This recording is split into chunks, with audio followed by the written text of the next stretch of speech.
بسم اللہ الرحمن الرحیم۔ اسلام سے پہلے ایران کے جو معاشی و معاشرتی حالات تھے ان کے بارے میں پہلے ہم سن چکے ہیں۔ ایرانیوں کی اخلاقی حالت کیسی تھی اس کے بارے میں آج سنیں گے۔ اخلاقی لحاظ سے ایرانی معاشرہ زوال و انحطاط کی گہری پستیوں میں گر چکا تھا۔ جس معاشرے میں بیٹی بہن کو اپنی منقوہ بنانا گوارا کر لیا جاتا ہو بلکہ صرف باعث رحمت آسمانی خیال کیا جاتا ہو، اور جس معاشرے میں اپنی بیوی کو عاریتاً اپنے کسی دوست کے حوالے کر دینا ایک پسندیدہ اور قابل تعریف فعل ہو، وہاں ضبط نفس کے بارے میں سوچنا اور جنسی بے روی پر کوئی قدغن لگانا کیسے ممکن ہو سکتا ہے؟ اس لیے زنا بدکاری کا عام روایت تھا، شراب کھلے عام پی جاتی تھی، بلکہ مذہبی تقریبات میں اس کو بڑے اہتمام سے حاضرین کی توازو کے لیے پیش کیا جاتا۔ ان معاشی ناہمواریوں اور معاشرتی بے رویوں کے باعث مصدق کو اپنا فلسفہ پیش کرنے کی جسارت ہوئی اور اس سے ناقابل تصور کامیابی بھی حاصل ہوئی۔ ماحول چونکہ پہلے ہی متعفن تھا، ذرا سی ہوشیاری اور عیاری کی ضرورت تھی جو اس معاشرے کو ہمیشہ کے لیے پیوند خواب کرنے کے لیے کافی تھی۔ چنانچہ مصدق نے جو مارخ طبری کے قول کے مطابق نیشا پور کا رہنے والا تھا، یہ اعلان کر دیا کہ تمام انسان مساوی ہیں، کسی کو کسی پر کوئی فوقیت اور امتیاز حاصل نہیں ہے۔ ہر وہ چیز جو ایک انسان کو دوسرے انسان سے بالاتر کر دے وہ اس قابل ہے کہ اسے مٹا کر رکھ دیا جائے۔ اس دعوت میں ایک تلخ حقیقت تھی اور وہاں کی مظلوم، محروم اور بے بس آبادی بڑی بےتابی سے اس دعوت کو قبول کرنے کے لیے تیار تھی۔ مصدق نے کہا صرف دو چیزیں ایسی ہیں جو انسانوں کو مختلف طبقات میں تقسیم کرتی ہیں اور ان کے درمیان ناجائز امتیازات کی دیواریں چوم دیتی ہیں، اور وہ ہیں جائیداد اور عورت۔ کیونکہ سب انسان مساوی ہیں، اس لیے کسی شخص کو کسی جائیداد پر خصوصی حقوق ملکیت حاصل نہیں ہے، اور کوئی عورت کسی ایک شخص کی منقوہ بن کر نہیں رہ سکتی۔ انسانی مساوات کا یہ بنیادی تقاضا ہے کہ نہ کوئی جائیداد کسی کی ملکیت ہو اور نہ کوئی عورت کسی ایک شخص کی مخصوص بیوی بنے، بلکہ ہر قسم کی جائیداد بھی سب کے لیے مشترک ہے اور ہر ایک اس سے استفادہ کر سکتا ہے، اور ہر عورت بھی سب کے لیے مشترک ہے، ہر شخص اس سے تمتع اور لذت اندوزی کر سکتا ہے۔ یہ دونوں باتیں ایسی تھیں جنہیں اس عریاں بے باکی کے ساتھ بیان کرنے کی آج تک کسی کو جرأت نہ ہوئی تھی۔ لیکن مصدق زمانہ شناس تھا، معاشرہ جن مصائب و آلام میں جکڑا ہوا تھا اور صدیوں سے کرا رہا تھا، اس نے ان کا صحیح اندازہ لگایا اور ان دو چیزوں کے تقدس کو پارا پارا کر کے ان سب کو ایک متاع مشترک بنا دیا۔ ایران کے مفلس عوام جو امراء، رؤساء اور شہزادوں کے فلک بوس اور شاندار محلات کو دیکھتے اور دل محسوس کر رہ جاتے، ہر رات وہاں جو بزم عیش و طرب سجائی جاتی ان کے بارے میں وہ سنتے اور حسرت کی آہ بھر کر رہ جاتے۔ زر و جواہر اور اشرفیوں کا ڈھیر دیکھ کر ان کی آنکھوں میں یاس کے آنسو بھر آتے۔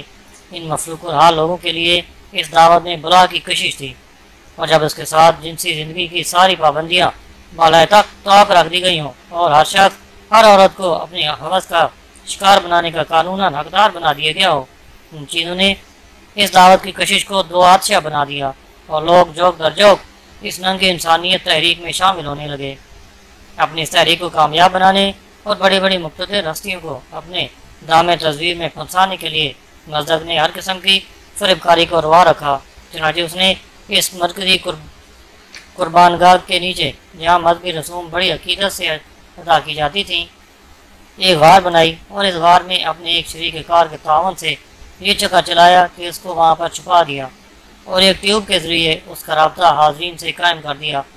اب وہ لوگوں کے سامنے یہ ظاہر کرتا کہ وہ اپنے معبود سے سوال کر رہا ہے اور اس کا معبود اس کے سوالوں کا جواب دے رہا ہے۔ بڑے بڑے دانشور اور سر پر آوردہ لوگ اس کے اس مکر میں گرفتار ہو جاتے اور اس کے ان باطل نظریات کو صدق کے دل سے قبول کر لیتے، یہاں تک کہ کیقباد کسریٰ ایران جب اس قربان گاہ پر رسوم عبادات انجام دینے کے لیے حاضر ہوا تو مصدق نے بڑی ہوشیاری اور مہارت کے ساتھ اس کے سامنے بھی یہی ڈرامہ کیا۔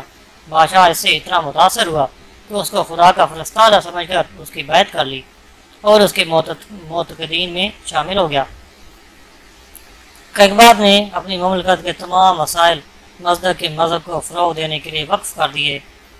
مورخ شہیر علامہ ابن اسیر نے اپنی کتاب الکامل میں مصدق کا حال ذرا تفصیل سے تحریر کیا ہے۔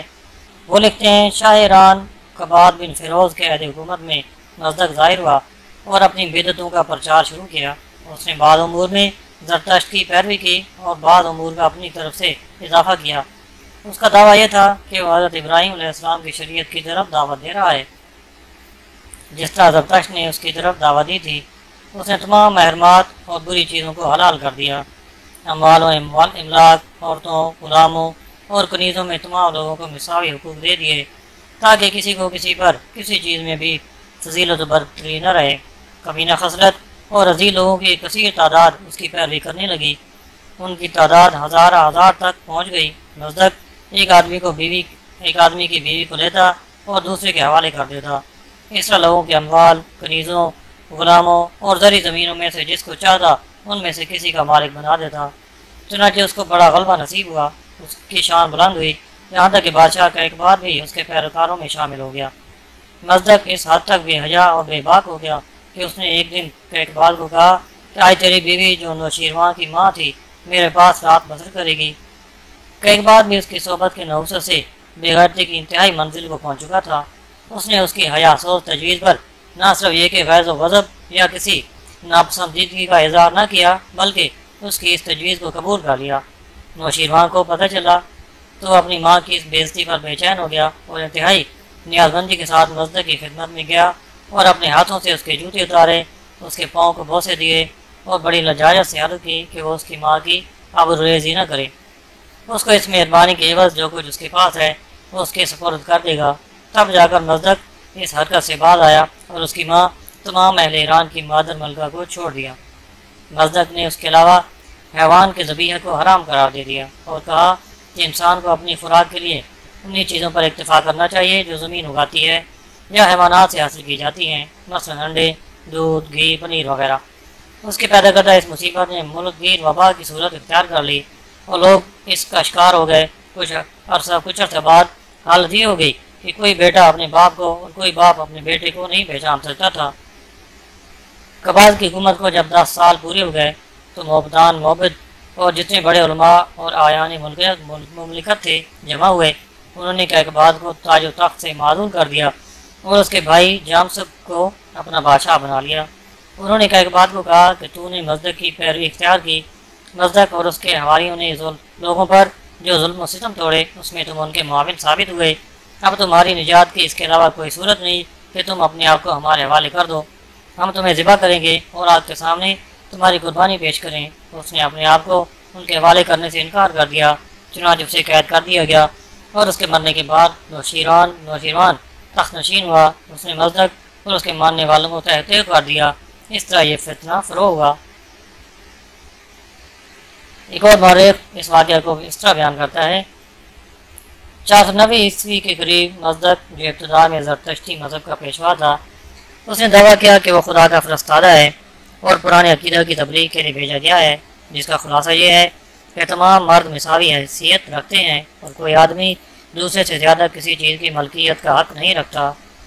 جائیداد اور شادی انسان کی ایجاد کردہ ہیں اور یہ بڑی خطرناک غلطیاں ہیں۔ تمام چیزیں اور تمام عورتیں تمام مردوں کی مشترکہ ملکیت ہونی چاہیے۔ اس نے چوری، زنا، محرمات سے بدفعلی کو جرائم کی فہرست سے نکال دیا، اگرچہ ان کے ساتھ نکاح کرنے کی پہلے بھی اجازت تھی، اور کہا کہ در حقیقت یہ اعمال جائیداد اور شادی کے خلاف فطری احتجاجات ہیں۔ غریبوں نے اور کئی دوسرے لوگوں نے اس کی دعوت کو بڑی خوشی سے سنا، لیکن خود مصدق کو اس وقت بڑی حیرت ہوئی جب ایک بادشاہ اس کے پیروکاروں میں شامل ہو گیا۔ اس کے پیروکاروں نے جائیدادوں کو لوٹنا شروع کر دیا۔ وہ صرف لوگوں کے گھروں کو ہی نہیں لوٹتے تھے بلکہ امیر آدمیوں کی بیویاں بھی ان کی غرض گری کا نشانہ بنتی۔ وہ ان خوبصورت کنیزوں کو اپنے استعمال کے لیے اٹھا کر لے جاتے۔ جو عمرہ بادشاہ کی اس حرکت سے غضبناک ہوئے، انہوں نے اس کو قید کر دیا اور اس کے بھائی کو تخت پر بٹھا دیا۔ 3 سال تک وہ ایک قلعہ میں محبوس رہا، وہاں سے وہ فرار ہونے میں کامیاب ہو گیا۔ پھر ایک بادشاہ کی امداد سے 499 میں وہ کھویا ہوا تخت دوبارہ حاصل کرنے میں کامیاب ہو گیا۔ پھر ایک بادشاہ کی امداد سے اپنی طاقت کو محفوظ کرنے کے بعد اس نے کمیونسٹوں پر اپنی توجہ مبذول کی۔ اس نے مصدق اور اس کے ہزارہ پیروکاروں کو موت کے گھاٹ اتار دیا۔ علامہ ابن اسیر مصدق کے انجام کے بارے میں لکھتے ہیں، قباد نے اپنے عہد حکومت میں جب مصدق کی پیروی شروع کر دی تو اپنی مملکت کے صوبوں کے گورنروں کو بھی اس کی پیروی کی دعوت دی۔ اس وقت ہیرا کا گورنر منظر بن معصمہ تھا۔ اس کو بھی دعوت دی کہ وہ مصدق کی پیروی اختیار کرے، لیکن اس نے انکار کر دیا۔ چنانچہ بادشاہ نے منظر کو ہیرا کی گورنری سے معطل کر دیا۔ حارث بن عامر الکندی کو بادشاہ نے جب یہ دعوت دی تو اس نے اس دعوت کو قبول کر لیا۔ چنانچہ قباض نے اس کو اپنے منصب پر برقرار رکھا۔ جب قباض مر گیا تو نوشیروان تخت نشین ہوا۔ منظر کو جب یہ اطلاع ہوئی تو وہ نوشیروان کے دربار میں حاضری کے لیے پیش ہوا۔ وہ جانتا تھا کہ نوشیروان اپنے باپ کے عقیدہ کے سخت مخالف ہیں۔ چنانچہ نوشیروان نے لوگوں کو دربار شاہی میں حاضری کا اذن عام دیا تو ان حاضر ہونے والوں میں دو ممتاز شخصیتیں بھی تھیں۔ پہلے مصدق داخل ہوا، پھر منظر۔ نوشیروان نے دونوں کو دیکھ کر کہا، میری زندگی کی دو آرزویں تھیں، میں امید کرتا ہوں کہ اللہ تعالیٰ نے ان دونوں آرزوؤں کو پورا فرما دیا ہے۔ مصدق نے پوچھا، اے شہنشاہ وہ کون سی دو آرزویں ہیں؟ نوشیروان نے کہا، میری ایک آرزو تو یہ تھی کہ اس باغیرت اور باحمیت شخص کو یعنی المنظر کو اپنے عہدہ پر بحال کروں۔ دوسری آرزو یہ تھی کہ میں ان زندگیوں کو موت کے گھاٹ اتار دوں۔ مصدق نے کہا، کیا تیرے بس میں ہے کہ تو تمام انسانوں کو تحقیق کر دے؟ نوشیروان نے غصے سے بے قابو ہو کر کہا، اے زانیہ کے بیٹے، تو ابھی تک یہاں موجود ہے؟ خدا کی قسم تیری جرابوں کی بدبو آج بھی میری ناک میں موجود ہے۔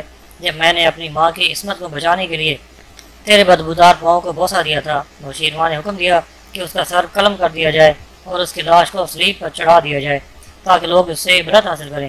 اور نوشیروان کے حکم سے 1,00,000 مصدقیوں کو ایک دن میں قتل کر دیا گیا اور اس دن اس کو نوشیروان کے لقب سے ملقب کیا گیا۔ مصدق کے پیروکاروں نے لوگوں کی جو جائیدادیں اور اموال اپنے غصبانہ قبضے میں لیے ہوئے تھے وہ ان سے لے کر ان کے اصلی مالکوں کو واپس کر دیے گئے۔ اس کا یہ فتنہ جس نے اہل ایران کے اخلاق کو تہس نہس کر دیا تھا، نوشیروان کی جرأت و بصارت سے فروغ ہوا اور لوگوں کو آرام کا سانس لینا نصیب ہوا۔ اہل ایران کا اولاد کی تربیت کا کیا طریقہ کار تھا؟ بچہ 5 سال تک ماں کی حفاظت میں رہتا، پھر باپ اسے اپنے آغوش تربیت میں لے لیتا۔ 7 سال کی عمر میں اسے مدرسہ میں داخل کیا جاتا اور تعلیم صرف اہل ثروت کے بیٹوں تک محدود تھی اور کاہن عام طور پر معلم کا فریضہ انجام دیتے تھے۔ سارے طالب علم عبادت گاہ یا کاہن کے گھر میں جمع ہوتے۔ ان کے مسلمہ قواعد سے ایک قاعدہ یہ تھا کہ کوئی مدرسہ شہر کے قریب قائم نہ کیا جائے تاکہ بازاری لوگوں کی بری عادتیں، کذب بیانی، گالی گلوچ، دھوکہ دہی وغیرہ ان معصوم بچوں کے اخلاق کو متاثر نہ کریں۔ نصاب تعلیم جند اور اس کی شروع تھیں۔ جند وہ کتاب ہے جو ان کے خیال کے مطابق ضبطاشت پر آسمان سے نازل ہوئی۔ اس کے علاوہ جو علوم پڑھائے جاتے وہ تھے دین اور طب اور قانون۔ پڑھانے کا طریقہ یہ تھا کہ جو پڑھایا جاتا وہ اسے زبانی یاد کرتے اور عام رعایا کو یہ 3 چیز سکھائی جاتی: شہ سواری، تیر افغنی اور سچی بات کہنے کا سلیقہ۔ ابتدائی تعلیم کے بعد اہل ثروت کے بیٹوں کو 20 یا 24 سال کی عمر تک مزید تعلیم دی جاتی۔ بعض کو خاص اعلیٰ عہدوں کے لیے تیار کیا جاتا اور بعض کو مختلف صوبوں میں گورنر کے فرائض انجام دینے کی تربیت دی جاتی۔ ان سب کو فنون حرب کی تعلیم دی جاتی۔ ان اعلیٰ مدارس میں طلبہ کی زندگی بڑی شاق اور کٹھن ہوتی۔ صبح سویرے ان کو جگا دیا جاتا، پھر لمبی مسافت تک انہیں دوڑایا جاتا۔ سرکش گھوڑوں پر سواری کرنے، تیراکی اور شکار اور چوروں کے تعاقب کی انہیں تربیت دی جاتی۔ کاشتکاری، باغبانی کا انہیں فن سکھایا جاتا۔ چلچلاتی دھوپ اور شدید سردی میں دور تک انہیں پیدل چلنے کی مشق کرائی جاتی تاکہ وہ سخت موسم کی تبدیلیوں کو بآسانی برداشت کر سکیں۔ انہیں خشک اور سادہ غذا کھلائی جاتی اور انہیں اس طرح دریا عبور کرنے کا ڈھنگ سکھایا جاتا کہ ان کے زرہیں اور کپڑے پانی سے تر نہ ہوں۔